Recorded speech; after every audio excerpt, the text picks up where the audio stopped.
The rain hammered against the tinted windows of the black Mercedes as Marcus Chen sat alone in the corner booth of Giuseppe's, the most exclusive Italian restaurant in Manhattan.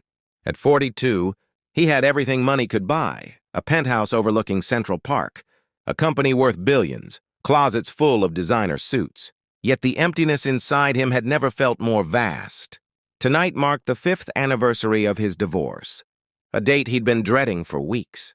His ex-wife had taken their daughter to Paris, his parents were gone, and his so-called friends were merely business, associates who'd scatter like leaves the moment his fortune disappeared. He'd ordered enough food for 3 people, hoping somehow that abundance would fill the void. But each bite tasted like ash in his mouth. Marcus pushed away his half-eaten osso buco and signaled for the waiter to box up the remaining courses: the untouched pasta primavera, the sea bass, the risotto, even the bread basket. He wasn't sure why he bothered. He'd probably just throw it all away when he got home like he did most nights. But something in him couldn't stand the waste, not when he'd grown up watching his immigrant mother stretch a single chicken across a week's worth of meals. As he stepped outside into the pelting rain, juggling 2 large bags of expensive leftovers, while his driver brought the car around, Marcus nearly collided with 2 small figures huddled beneath the restaurant's awning. They were girls, identical twins who couldn't have been more than 7 or 8 years old, with tangled dark hair plastered to their faces and clothes so thin and worn he could see them shivering. But it was their eyes that stopped him cold, large, haunting brown eyes that held a strange mixture of fear, hope, and dignity that no child should have to carry. "Sir," the braver of the 2 said, her voice barely audible above the rain. "May we have your leftovers?" Marcus froze. In 5 years of walking these streets, past dozens of homeless people, he'd perfected the art of looking away. But something about these children, about the way they asked, not begging, but requesting with quiet desperation, pierced through every defense he'd built. "Where are your parents?" he heard himself ask, his voice rougher than intended. The girls exchanged a glance, a silent communication that spoke of secrets and survival.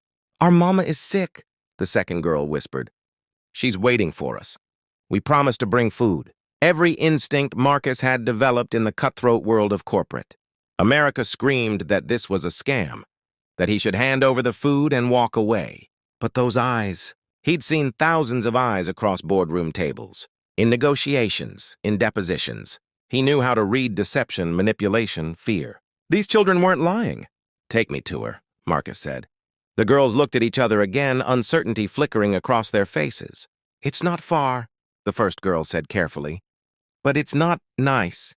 "I don't care about nice. Let's go." What followed was a 15-minute walk that transported Marcus to a world that existed just blocks from his luxury. Penthouse, but might as well have been on another planet. The girls led him through alleys he'd never noticed, past boarded-up buildings and overflowing dumpsters, to a condemned apartment building that the city had somehow forgotten to demolish. They climbed 3 flights of stairs with missing steps, down a hallway where the wallpaper hung in strips like dead skin, to a door held closed by a bent wire. Inside the tiny room, lit by a single candle stub, Marcus saw her. The woman couldn't have been more than 30, but illness and hardship had carved decades into her face.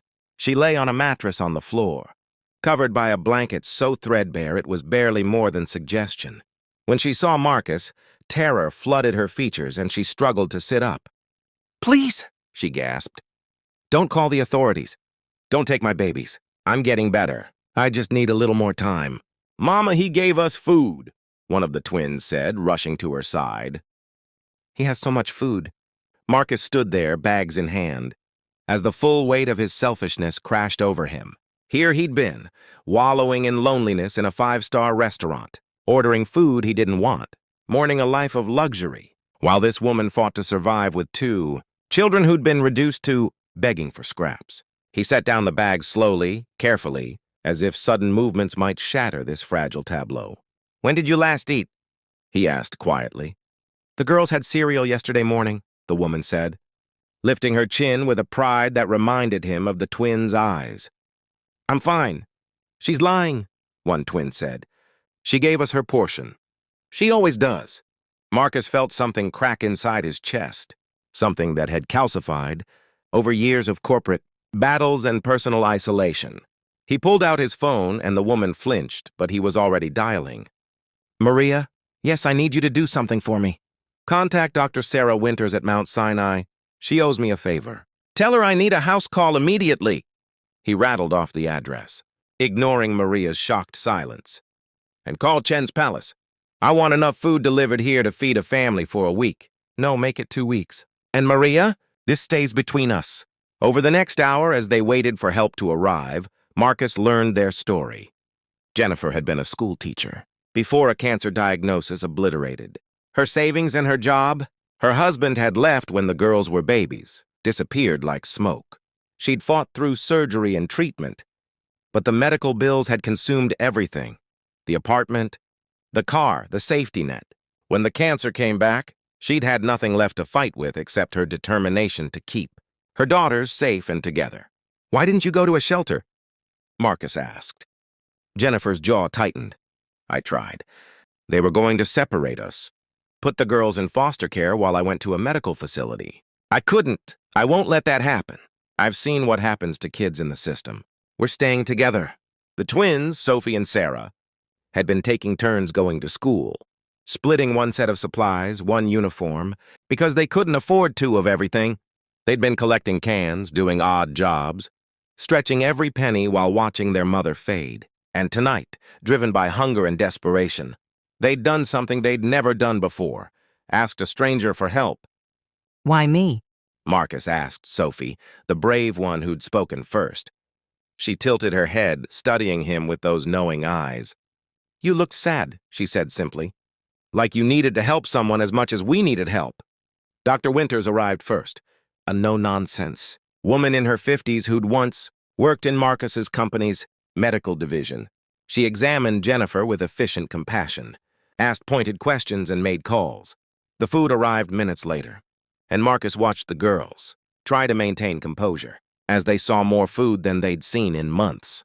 Eat slowly, Dr. Winters warned, but she smiled as she said it. As dawn broke over the city, painting the grimy window with improbable gold, Marcus made a series of decisions that would alter the trajectory of multiple lives. Jennifer would receive the best care available. He'd see to it personally. The girls would attend the private school his daughter had once attended, with full scholarships that he'd fund anonymously. And the family would move into one of the apartments his company owned, a modest 2-bedroom in a safe neighborhood with good schools nearby. But more than that, Marcus realized he'd been given a gift by these 3 people who had nothing. They'd reminded him that wealth without purpose was just numbers in an account, that success without connection was another form of poverty. His loneliness hadn't been about being alone. It had been about being disconnected from his own humanity. 6 months later, Marcus stood in the crowd at Sophie and Sarah's school concert, watching them sing with voices clear and confident.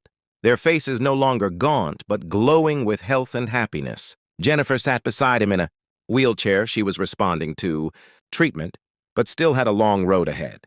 She'd been shocked when Marcus had kept returning, kept checking in, had eventually become something he'd never expected. A friend. You know, Jennifer said quietly as the girls took their bows. They still talk about that night, about the man in the expensive suit who heard them when the whole world had been deaf. Marcus shook his head. They saved me, not the other way around. I was drowning in that restaurant, drowning in my own life. 2 little girls with more courage than I'd shown in years threw me a lifeline. The truth was, his empire continued to grow. His business continued to thrive, but now it had purpose. He'd established a foundation focused on families in crisis, on keeping children with their parents, on building bridges instead of walls. His employees had noticed the change in him, the way he saw people now instead of just assets. His daughter had even started calling more, sensing something different in her father. As the concert ended and the girls ran to them, their faces alight with joy, Marcus felt something he hadn't experienced in years, a sense of belonging, of being needed not for his money or his power, but for himself. The emptiness that had consumed him in that restaurant had been filled not by more of what he had, but by giving away what he'd been hoarding, his time, his attention, his care. Can we get ice cream? Sarah asked, tugging on his sleeve with the comfortable familiarity of a child who'd learned to trust again. Can I come? Marcus asked, and they both giggled as if he'd said something hilarious. Walking down the street with a recovering mother and two chattering girls, Chen understood at last what his own mother had tried to teach him years ago, that the measure of a person's wealth isn't what they accumulate, but what they give away, and that sometimes the greatest gift you can receive is the opportunity to help someone else. The rain that had been falling that fateful night had washed away more than dirt from the streets. It had washed away his isolation, his cynicism, his belief that he was beyond redemption. Two little girls with haunting eyes and too much courage had asked for his leftovers and received instead his whole heart. And in return, they'd given him something far more valuable. A reason to live that went beyond profit margins and quarterly reports. A purpose that made each day worth greeting with hope instead of dread. And a family bound not by blood but by the deeper ties of shared humanity and second chances.